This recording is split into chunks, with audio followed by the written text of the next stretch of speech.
I never thought my life would change because of a conversation I wasn't supposed to hear. It was just another quiet morning at that little corner cafe in downtown Austin, the one with mismatched mugs and jazz playing in the background. I had my laptop open, earbuds in, pretending to work while sipping on my usual dark roast. And then I heard it. Her voice. "I'll brutally dump him after he proposes." It hit me like a freight train. A laugh followed, cold, sharp, nothing like the one I'd fallen in love with. That voice, that laugh, belonged to Melissa, my girlfriend of 3 years. The woman I thought I was going to spend my life with. She didn't know I was just a few feet away, hidden behind a booth divider. She didn't know I could hear every twisted word she was saying to her friends. And she sure as hell didn't know what I was about to do next. Most men would have stormed out, confronted her, maybe even lost it right then and there. Not me. I stayed calm.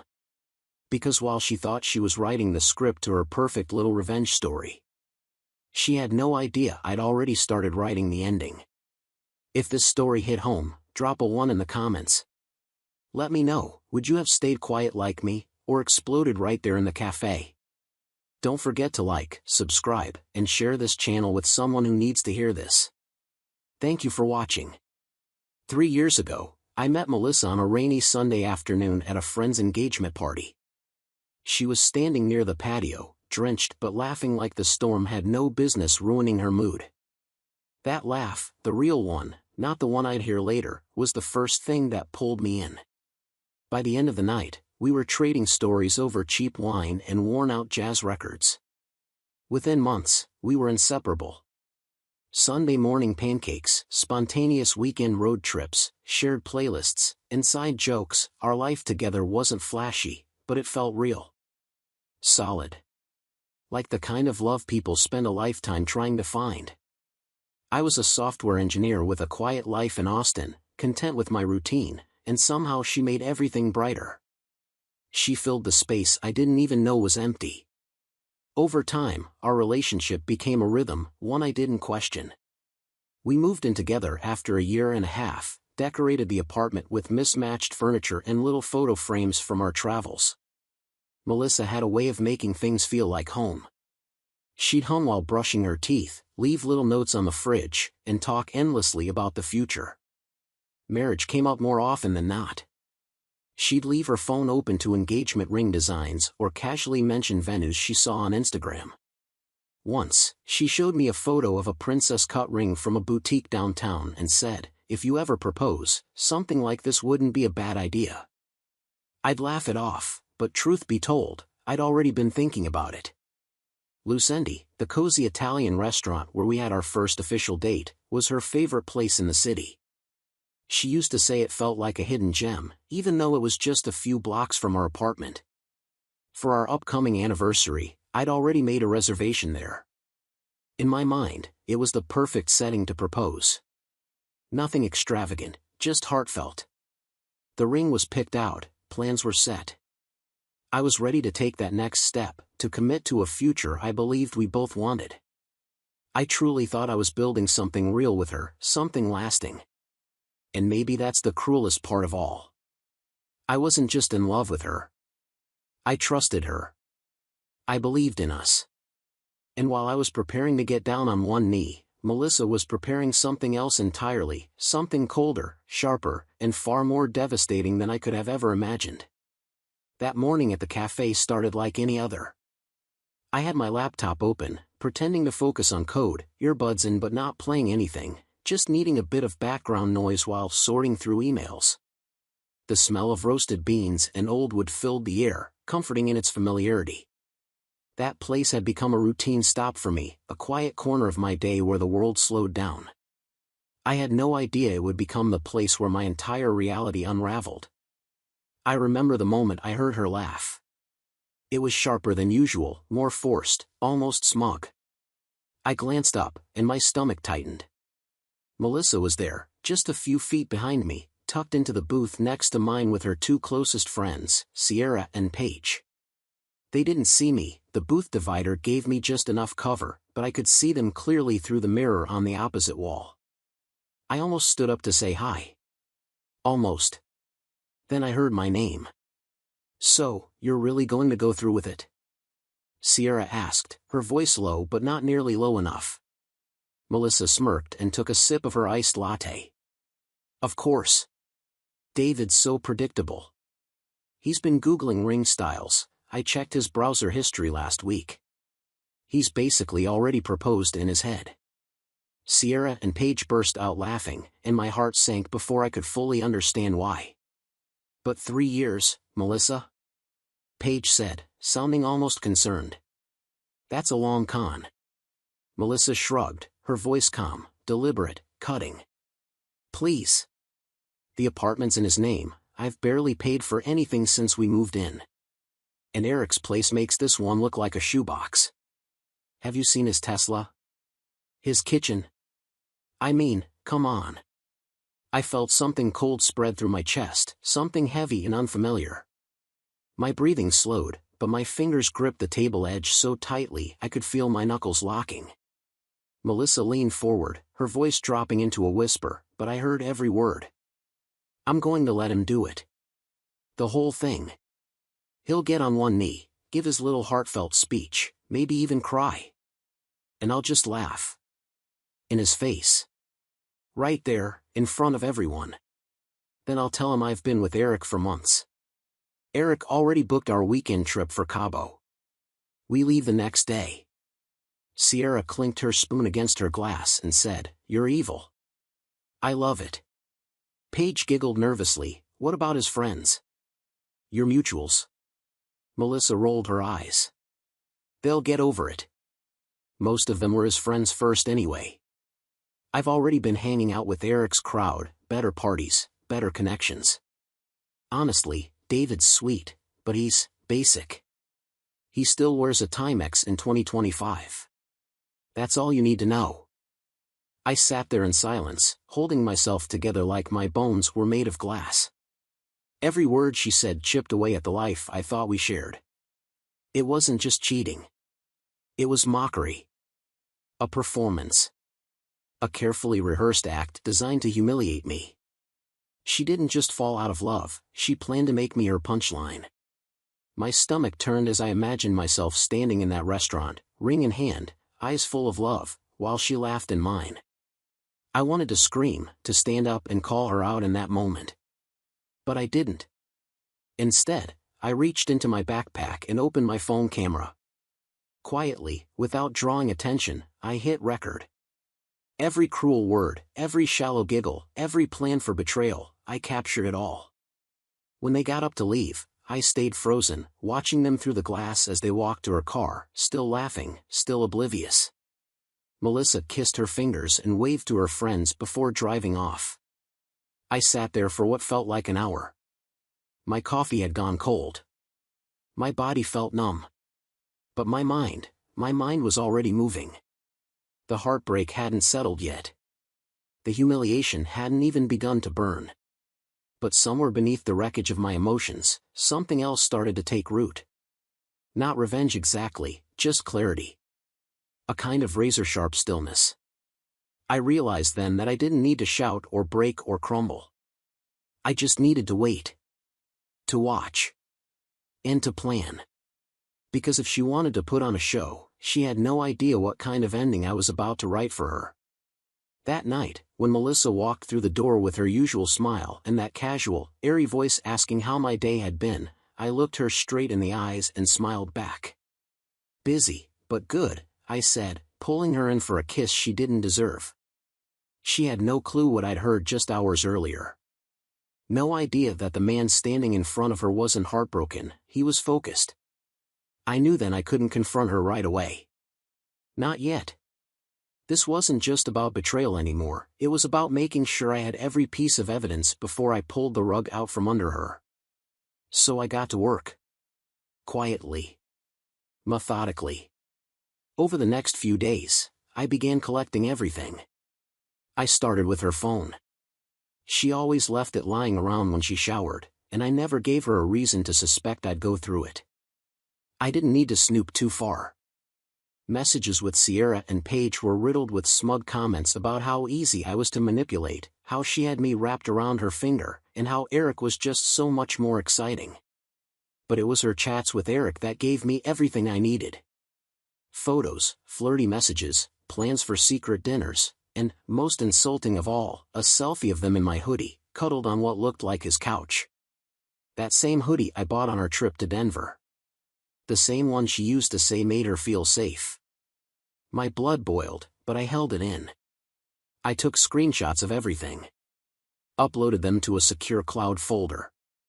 Then I created a private drive and a backup on a flash stick I kept hidden in the back panel of my desk drawer.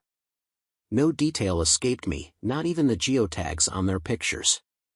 I started tracking her phone location, noting every unexplained stop, every deviation from her normal routine. I followed those patterns right to the high-end condo complex where Eric lived, right to the wine bar downtown she claimed to hate, and right to the boutique hotel where she said she'd booked a solo staycation. Lies layered over lies. But I didn't flinch. I set up a burner Instagram account to follow her friends' public stories. Sierra, especially, couldn't keep her mouth shut, or her camera off. Within days, I had videos of Melissa and Eric at parties, toasts to new beginnings, late-night stories of them dancing, holding hands, looking every bit like a couple who'd already moved on from me. And the kicker? Melissa was still wearing the promise ring I gave her last Christmas in almost every post. The audacity was staggering. But the most shocking discovery came from a conversation with my friend Josh, who happened to work in a different department at Melissa's office. When I casually brought up Eric, Josh raised his eyebrows. "You mean Eric Lawson? Marketing lead? That guy's married. Got 2 kids. His wife works in HR."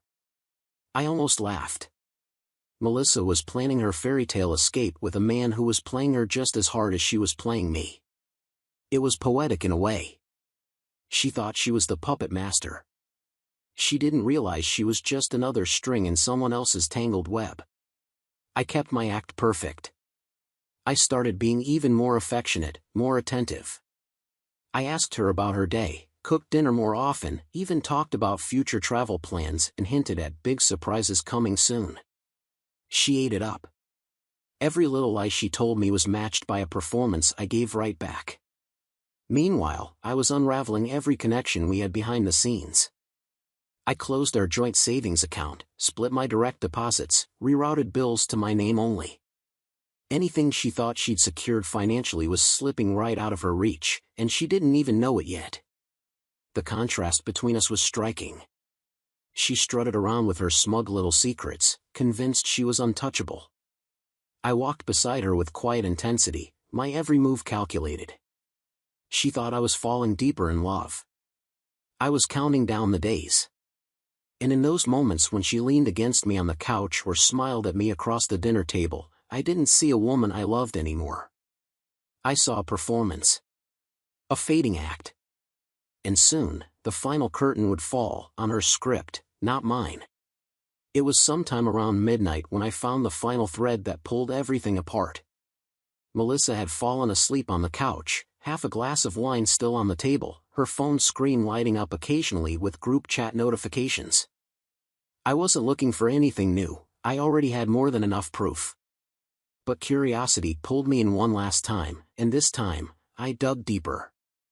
I scrolled back through older conversations, farther than I had before, looking for patterns I might have missed. That's when I found a message string from nearly 2 years ago buried in a private folder labeled Archived. It was a name I hadn't seen in a while, Dylan. My former college roommate. A guy who used to crash on our couch during business trips and joke that Melissa made a hell of a lasagna. I thought he was harmless. I thought he was family. The messages didn't leave much to interpretation. There were late-night texts, flirtatious comments, even photos, nothing explicit, but enough to confirm what I didn't want to believe. That night in Denver was wild, he'd written, followed by a winking emoji. We should have done it again before he came back. Melissa's response was a single kiss emoji. My chest tightened, but the rage didn't come the way it had before. This wasn't even a surprise anymore, it was just another crack in the illusion. Another mask pulled off. It wasn't just Eric. It had never been just Eric. I realized, painfully, that maybe I had never really known the woman I'd been building a life with. She'd simply been better at hiding it before. Then came Sierra's message the next morning. I hadn't even intended to check that fake Instagram account, but I noticed she'd posted another boozy brunch story. In it, she and Melissa were clinking mimosas and laughing about something off camera. Just a caption this time: some people really don't know they're just a chapter in someone else's book. It stuck with me.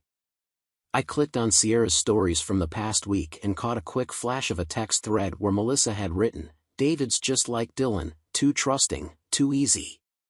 That was it. That was the sentence that flipped the final switch. It wasn't just betrayal, it was routine. A habit. A way of life for her. I started connecting more dots.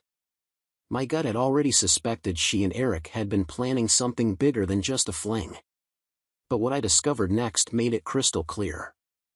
I was reviewing our shared financial statements one evening when I noticed a series of small transfers from our emergency savings. Melissa had labeled them as utilities, subscriptions, and miscellaneous expenses, but the amounts didn't make sense. I followed the trail to a second bank account I'd never seen before, one created under her maiden name. It wasn't much at first, hundreds here, a few thousand there, but it added up quickly. Then came the final transaction, a wire transfer labeled condo reservation, Rosedale Towers. I looked it up. High-end condos. Sleek, modern, just outside the city center. I found the listing. 2-bedroom corner unit with floor-to-ceiling windows.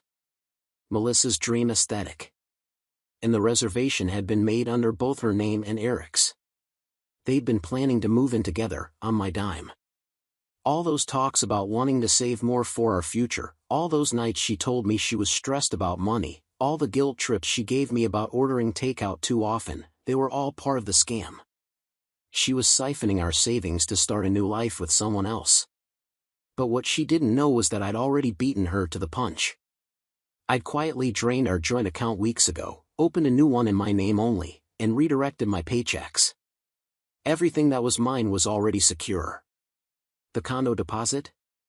That money didn't come from me.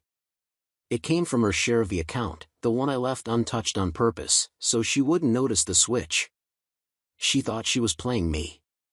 But she was funding her own downfall. I stared at the final balance on the account and felt something strange. Not sadness. Not even anger anymore. Just detachment. A cold, clinical emptiness. Like watching a building collapse in slow motion. I wasn't just betrayed as a partner, I was betrayed as a friend, a provider, a person. And while Melissa walked around the apartment humming like nothing had changed, I was living in a different reality entirely. One where the love I gave was real, but the person I gave it to was a lie. The night of the proposal dinner came faster than I expected, though I had meticulously planned every detail down to the second. I booked a reservation at Lucendi, the same place where Melissa and I had our first real date, the same restaurant she'd been casually hinting at for weeks. She thought she was a step ahead, that I was dancing to the tune she'd composed. What she didn't realize was that I had already rewritten the entire score. The maitre d' greeted us with a warm smile as we walked in, and Melissa beamed, her hand wrapped around mine, glowing with the kind of confidence only someone who thinks they've won can wear so effortlessly. She was radiant, chatty, constantly glancing at her reflection in the window, making small adjustments to her hair and lipstick. Her friends, Sierra and Paige, were already seated at the table, dressed like they were attending an engagement party they thought they'd be celebrating. Their eyes sparkled with anticipation. Phones ready. Smiles practiced. Behind them, seated casually at the bar with a whiskey glass in hand, was Eric, pretending to be coincidentally present, but exactly where I had told him to be. I played the part perfectly. I pulled her chair out, complimented her dress, laughed at her stories like I didn't already know each lie layered beneath her every word. I ordered her favorite wine. We shared an appetizer. She leaned in across the table, whispering, "This is perfect," with that look in her eyes that used to melt me. But tonight, it only made my stomach turn. When the dessert menu arrived, I stood up slowly, brushing imaginary lint off my suit jacket, the one she once said made me look like a man she could marry. I could feel the energy shift, like an invisible cue had rippled across the room. Sierra's phone was already out, recording.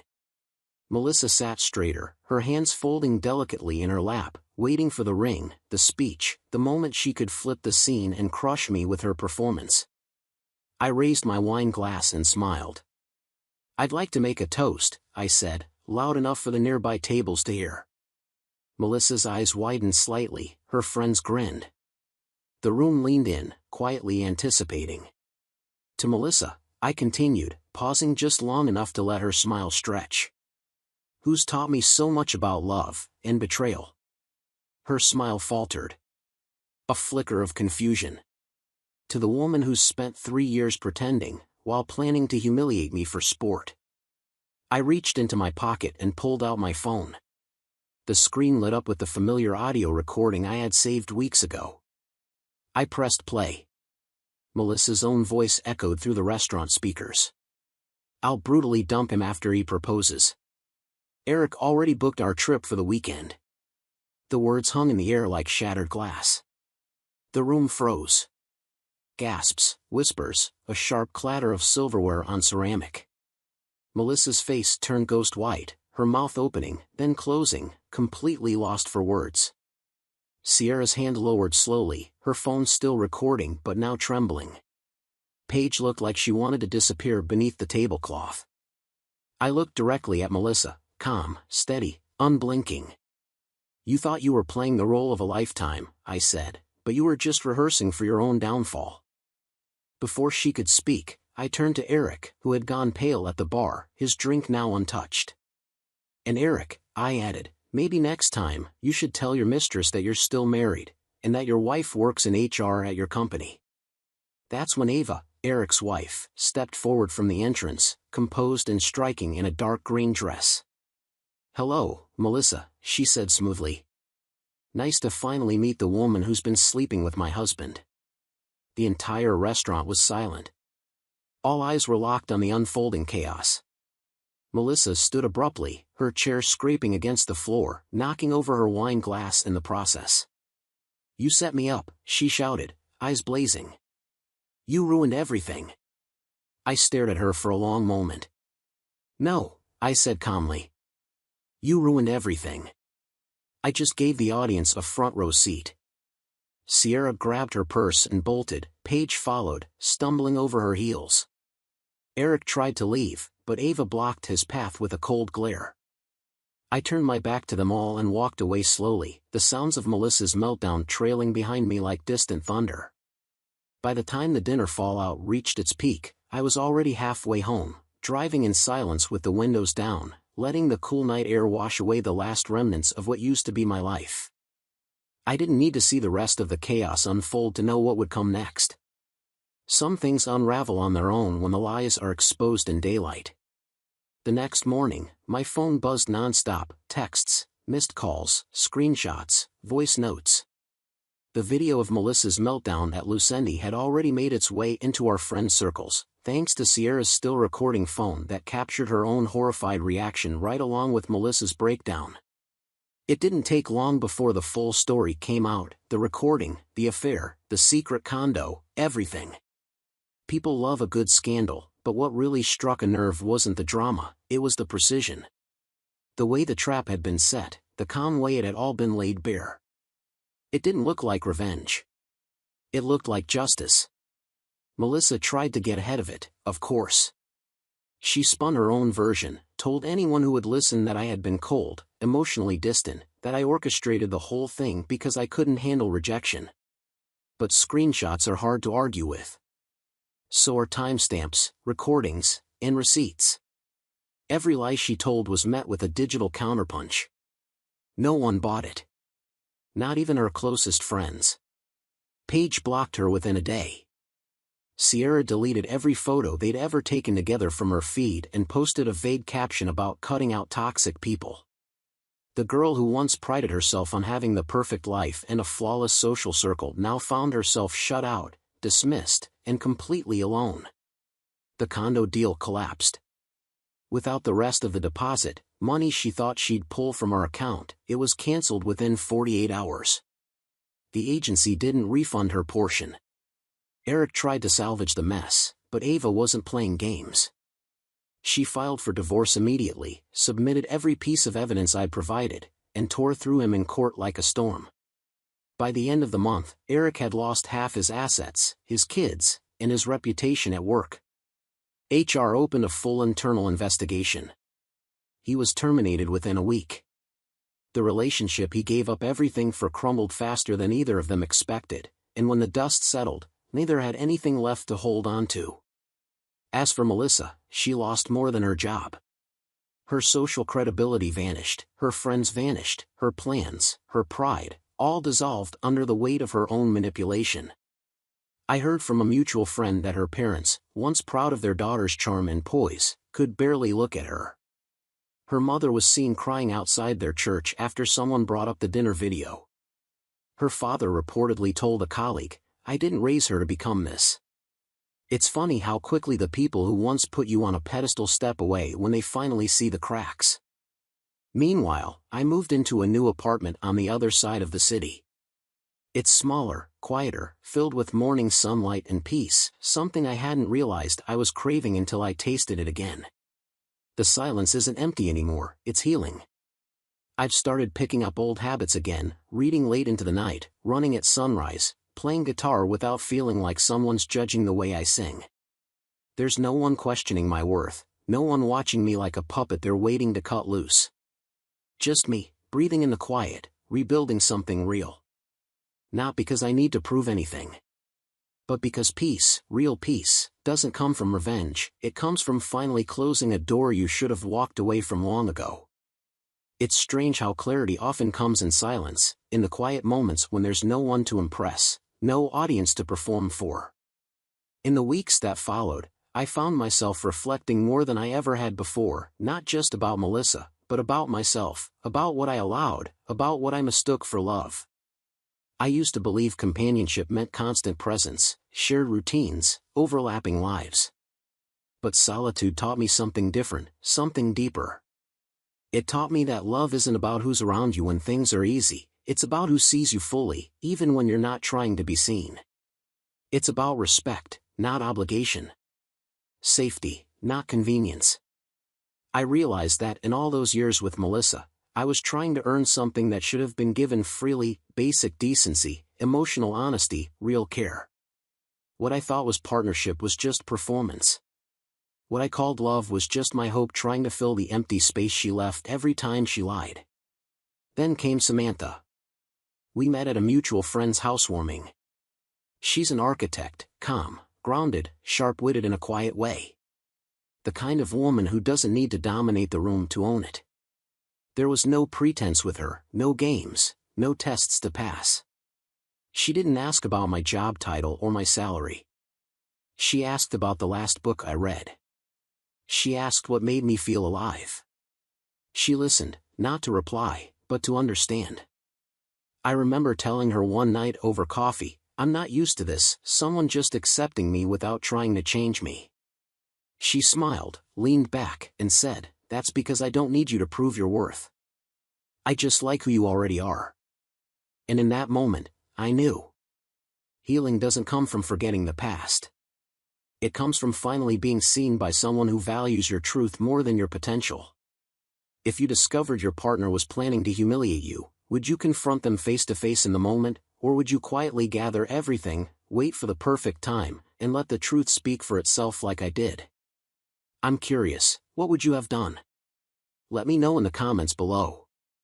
I think a lot of us believe we'd handle betrayal with fire and fury, but sometimes the most powerful response isn't loud, it's calculated, composed, and quiet until it needs to be heard. Because in the end, betrayal doesn't define you. It doesn't decide your worth. What it really does is reveal people for who they are, and show you who you've been all along. It uncovers what's fake, what's fragile, and what never truly deserved your love in the first place.